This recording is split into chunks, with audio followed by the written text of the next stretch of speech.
தாய்மொழி தமிழுக்கும் அன்பான மாணவ செல்வங்களுக்கும் தென்காசி வெற்றி ஐஏஎஸ் அகாடமி சார்பாக வணக்கத்தை தெரிவித்துக் கொள்கிறேன். இன்றைக்கி நம்ம தமிழில் 8ஆம் வகுப்பு 8வது இயலில் உள்ள ஒரு உரைநடையை பற்றி தான் பார்க்க போகிறோம். வாங்க பார்க்கலாம். நம்ம தொடர்ந்து தமிழ் வகுப்புகளை பார்த்துக்கிட்டு இருக்கோம். அதில் ரொம்ப ஒரு முக்கியமான ஒரு தலைப்பு தான் பார்த்திங்கன்னா இந்த அயோத்திதாச பண்டிதர். சரிங்களா? வாங்க இந்த அயோத்திதாச பண்டிதர் அப்படிங்க ஒரு தலைப்புக்குள்ளே போகலாம். ரொம்ப ஒரு முக்கியமான தலைப்பு பாருங்க. அயோத்திதாச பண்டிதர் பாருங்க, ஒருடைய வாழ்க்கை என்பது பிறந்து வாழ்ந்து மறைவதோடு முடிந்து விடுவதில்லை. நேர்மையான சிந்தனையும் செயலும் ஒருவருக்கு வரலாற்றின் நிலையான இடத்தை பெற்றுத் தருகின்றன. ஒரு காலத்தில் மக்களின் மனதில் நின்றவர்கள் பிற்காலத்தில் மக்கள் நினைவில் இருந்து மறைந்து போகின்றனர். கால வெள்ளத்தில் மக்களால் மறக்கப்பட்டு பின்னர் நினைவுக்கு வரும் சிந்தனையாளர்களும் உண்டு. அத்தகைய சிந்தனையாளர் ஒருவரை பற்றி பார்ப்போம். அப்போனா நம்மளோட மனதில் நீங்காத இடம் பெற்ற ஒருவர் தான் யார் பார்த்தீங்கன்னா இந்த அயோத்திதாச பண்டிதர். நீங்காத இடம் பெற்றவர், நீங்காத இடம் பெற்றவர். சரியா? வாங்க அவரை பற்றி நம்ம முழுமையான விளக்கத்தை பார்க்கலாம்.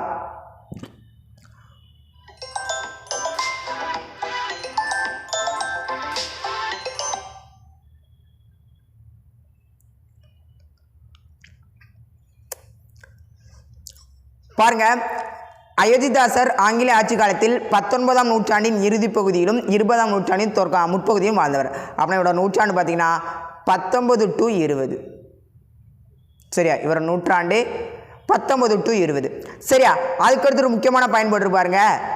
சமத்துவம் பகுத்தறிவு, சமத்துவம் பகுத்தறிவு ஆகிய கொள்கைகளை மக்களிடம் பரவலாக்கியவர்கள் தந்தை பெரியாரும் அண்ணல் அம்பேத்கரும் இவர்களோட முன்னோடியாக திகழ்ந்தவர். அவனை கொஸ்டின் எப்படி கேட்பாங்கன்னு பார்த்தீங்கன்னா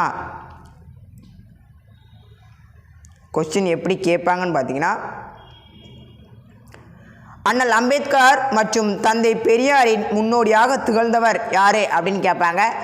அதோட விடை பார்த்தீங்கன்னா இந்த அயோத்திதாச பண்டிதர். சரியா? அப்படி வாங்க அடுத்து போகலாம்.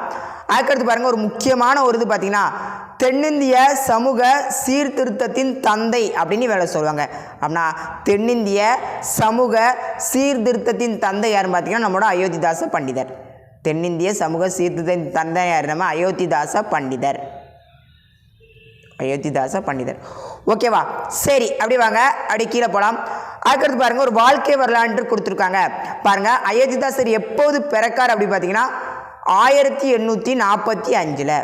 எப்போ பிறக்காரு? 1845 தான் இந்த அயோத்திதாசர் பிறக்கிறாரு. எப்போ பார்த்தீங்கன்னா மே திங்கள் 20ஆம் நாள். அப்படின்னா 5/20 இல்லை தான் யார் பிறக்கா? நம்மளோட அயோத்திதாச பண்டிதர் பிறக்காரு. அதுக்கடுத்து ரொம்ப முக்கியமானது, இவரோட இயற்பெயர் பார்த்தீங்கன்னா காத்தவராயன். இவரோட இயற்பெயர் என்னது?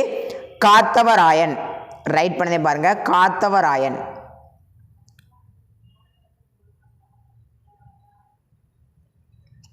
இவரோட இயற்பெயர் என்னது? காத்தவராயன். அப்புறம் பாருங்க, இவர் ஒடுக்கப்பட்ட சமூகத்தில் பிறந்தவர் என்பதால் பள்ளி பருவத்தில் பல இன்னல்களை உள்ளாக்கிறார். இவரும் அம்பேத்கரும் ஒரே போல தான். அதான் இவரோட அம்பேத்கரோட முன்னோடி அப்படி சொல்லுவாங்க. இவர் அம்பேத்கரும் ஒரே போல தான். அதுக்கடுத்து பாருங்க, அயோத்திதாச பண்டிதர் அதுக்கடுத்து என்ன கொடுத்துருக்கு வரி வந்து அயோத்திதாச பண்டிதர்ங்கிறவங்க தான் இவங்களுக்கு வந்து கல்வியும் சித்த மருத்துவம் கற்றுக் கொடுத்துருக்காரு. அப்படின்னா அயோத்திதாச பண்டிதர் அப்படிங்கிறது இவரோட ஆசிரியர் பேர். எப்படி அம்பேத்கரோட ஆசிரியர் பேர் அம்பேத்கரோ அதே மாதிரி இவரோட ஆசிரியர் பேர் அயோத்திதாச பண்டிதர். சரியா? அவர் மீது கொண்டுள்ள அன்பின் காரணமாக தம் பெயரும் அயோத்திதாச பண்டிதர் என மாற்றிக்கொண்டார். இது ரொம்ப முக்கியமானது. தம் பெயரும் எப்படி மாற்றிக்கிட்டாரு? அயோத்திதாச பண்டிதர்.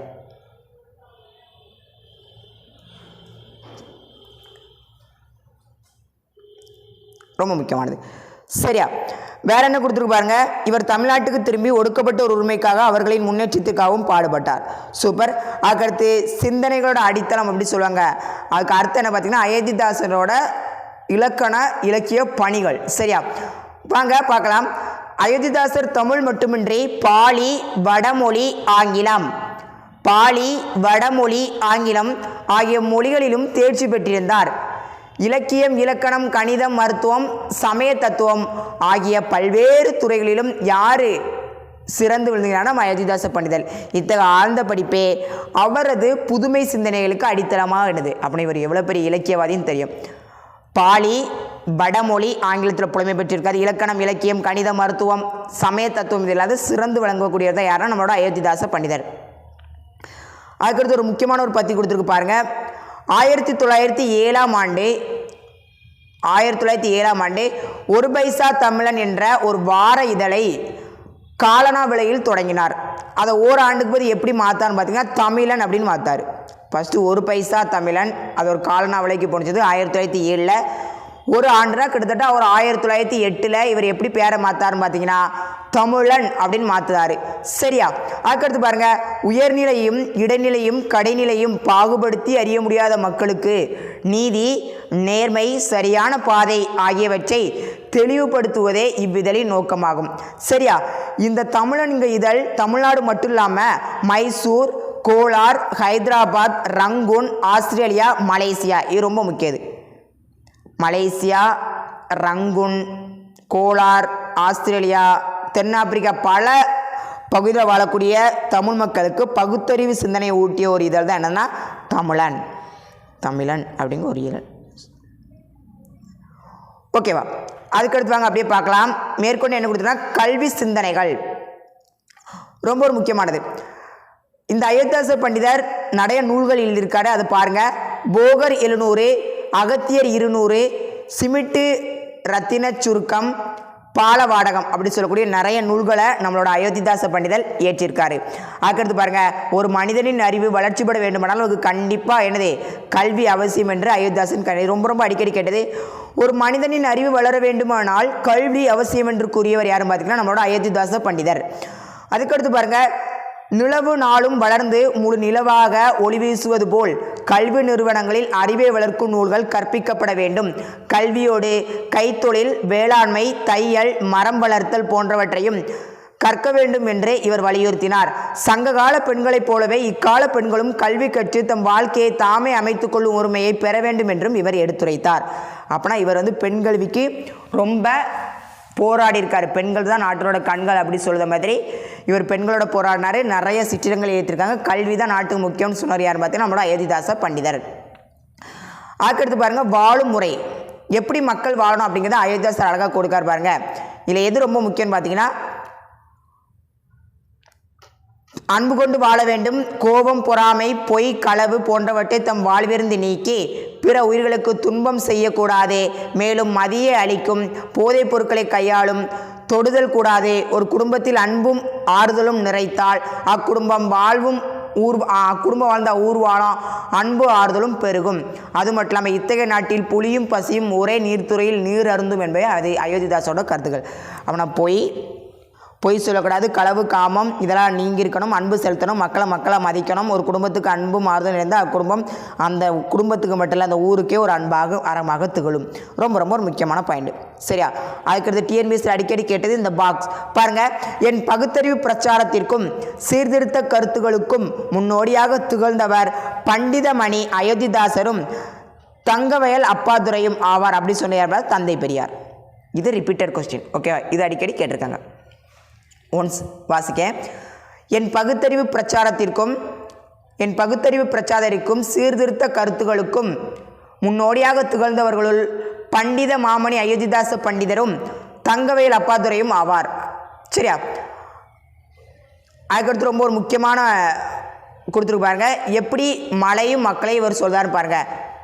வானம் பொய்ப்பதற்கு காரணம் ஒழுக்கமுள்ள ஞானிகள் இல்லாமை. கரெக்டு தான். மழை பெய்யலாம் ஒழுக்கமுள்ள ஞானிகள் இல்லைன்னு அவர் கருதாரு. ஞானிகள் இல்லாமைகள் காரணம் நீதி நெறியும் வாய்மையும் இல்லாமல் இருக்குது.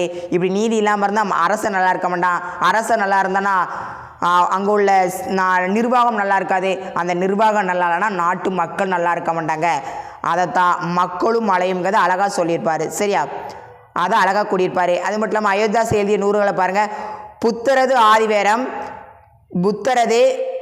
ஆதிவேதம், இந்திரர் தேச சரித்திரம், விவாக விளக்கம், புத்தர் சரித்திரப்பா முதலிய திருவள்ளுவர், ஔவையார் ஆகிய படைப்புகளுக்கு பௌத்த கோட்பாடுகளை புதிய விளக்கங்களை எழுதியுள்ளார். சூப்பர். இவர் ஒரு பௌத்த சமயத்தை சார்ந்தவர்.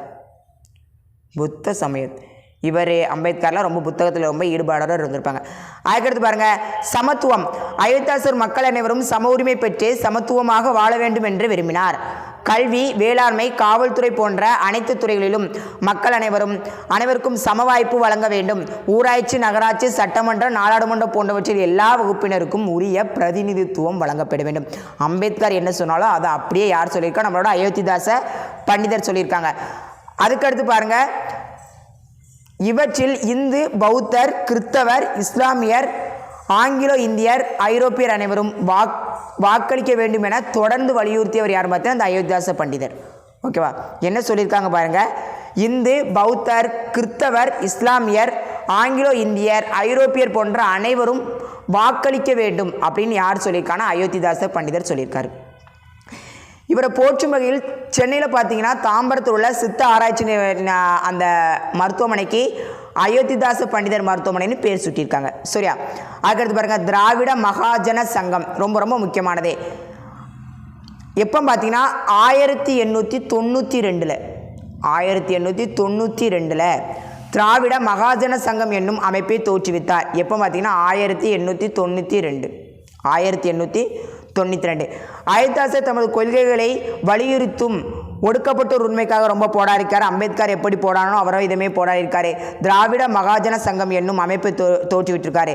அந்த அமைப்பு என்ன செய்யணும்? பராமரித்தல், கால்வாய் பராமரித்தல், சாலை அமைத்தல், நம்ம கிராமப்புற ஊராட்சி என்னெல்லாம் செய்யுமோ அதெல்லாம் அந்த திராவிட மகாஜன சங்கம் செய்து. எப்போனா 1982. அதுக்கடுத்து பாருங்கள், ரொம்ப முக்கியமான அரசியல் விடுதலையும் மக்கள் உரிமையும் அப்படின்னு சொல்லி அழகா அம்பேத்கரோட முன்னோடியான நம்மளோட அயோத்திதாச பண்டிதர் சொல்லியிருக்காரு. பாருங்க, சுயராஜ்யத்தின் நோக்கம் அதிகாரத்தை கைப்பற்றுவது மட்டும் இருக்கக்கூடாது. மக்களின் சமூக பொருளாதார வளர்ச்சியும் உள்ளடக்கியதாக அஃது அமைய வேண்டும். மக்களோட வாழ்க்கையில் மாற்றம் ஏற்பட்டால் தான் இந்த நாடு முன்னேறும் அப்படி அழகாக சொல்ல. இது நடந்து முன்ன பிசி எக்ஸாமில் கேட்ட கொஸ்டின்.